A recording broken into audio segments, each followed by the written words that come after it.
বন্ধুরা, welcome to our channel জে টিয়ার টুম্পাস কিচেন। তো আমি টুম্পা আজকে নিয়ে চলে এসেছি আমার কিচেনের নতুন একটি মেনু, যেটি আজকে আমি প্রথমবার বানিয়েছি, পনির টিক্কা। তো চলো দেখিয়ে দিই কীভাবে বানিয়েছি।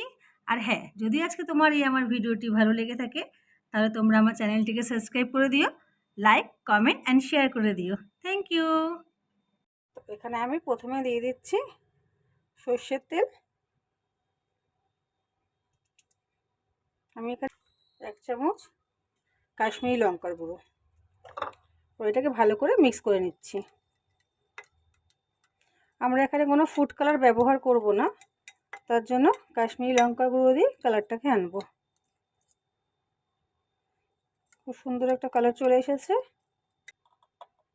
1/2 চামচ হলুদ গুঁড়ো, 1/2 চামচ লঙ্কার গুঁড়ো, 1/2 চামচ জিরের গুঁড়ো, 1/2 চামচ গরম মশলা, 1 চামচ আদা রসুন পেস্ট, স্বাদ মতো নুন, 1/2 চা চামচ জোয়ান, একটা লেবু, পাতিলেবু রসটা ভালো করে চিপে দিতে হবে, কিছুটা কাসুরি মেথি যেটা ক্রাশ করে,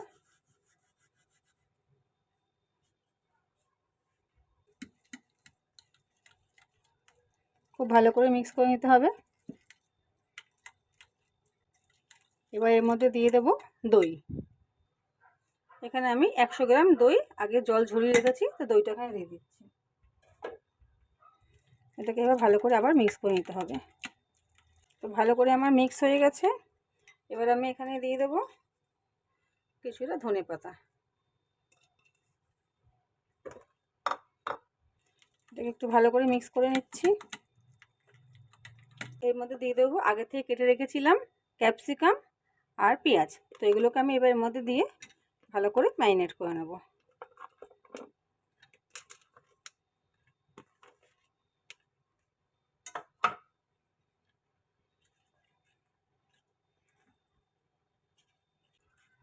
ভালো করে ম্যারিনেট হওয়া পর্যন্ত ওয়েট করতে হবে, খুব ভালো করে মিক্স করতে হবে।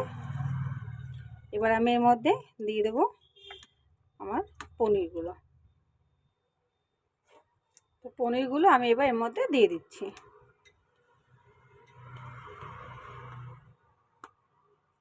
পনির দিয়ে ভালো করে মিক্স করে নিচ্ছি,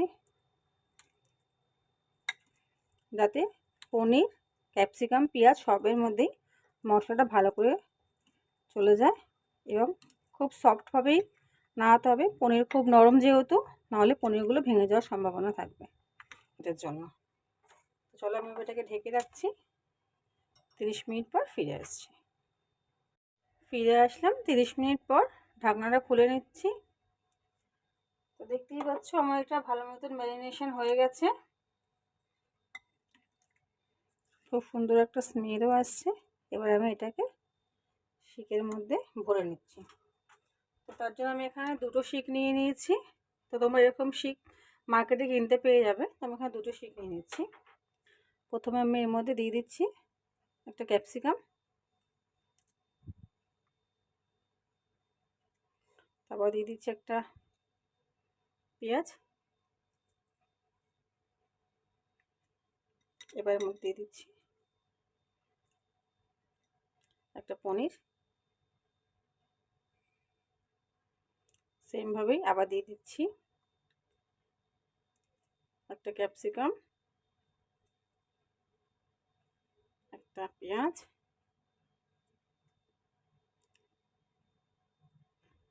পনির।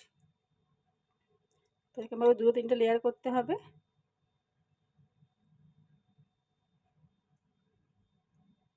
তো তোমরা যেরকম লম্বা রাখতে চাও সেরকম রাখতে পারো।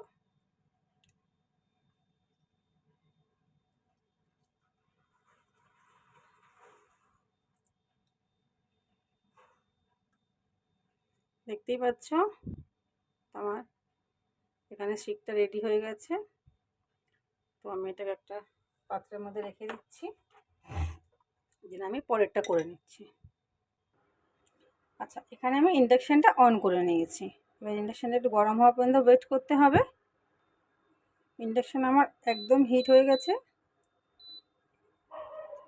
এবার আমি এখানে আমার শিকগুলোকে বসিয়ে দিচ্ছি।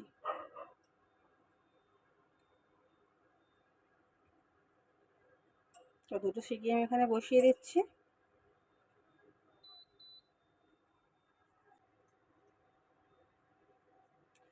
একটু ভালো করে উল্টে পাল্টে নিতে হবে। এই ইন্ডাকশানটা আমি একদম নতুন নিয়েছি। এই ইন্ডাকশানটার মধ্যে খুব ভালো একটা পদ্ধতি, যেটার মধ্যে গ্রিলও করা যায়।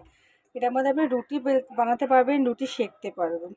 ইন্ডাকশানটা আমি একদম নতুন নিয়েছি, জাস্ট 7 দিনের ইন্ডাকশানটা আমি নিয়েছি। তো এইভাবে ঘুরিয়ে ঘুরিয়ে একটু ফ্রাই করতে হবে।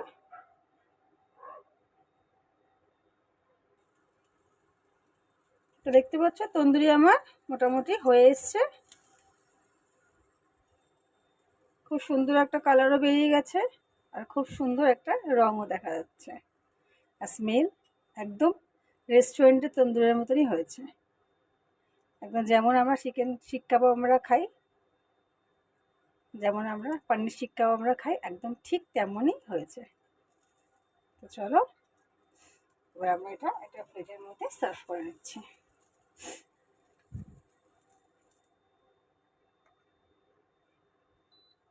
আমার শিক কাবাব রেডি হয়ে গেছে। এবার আমি কাবাবগুলোকে ভালো করে খুলে নিচ্ছি।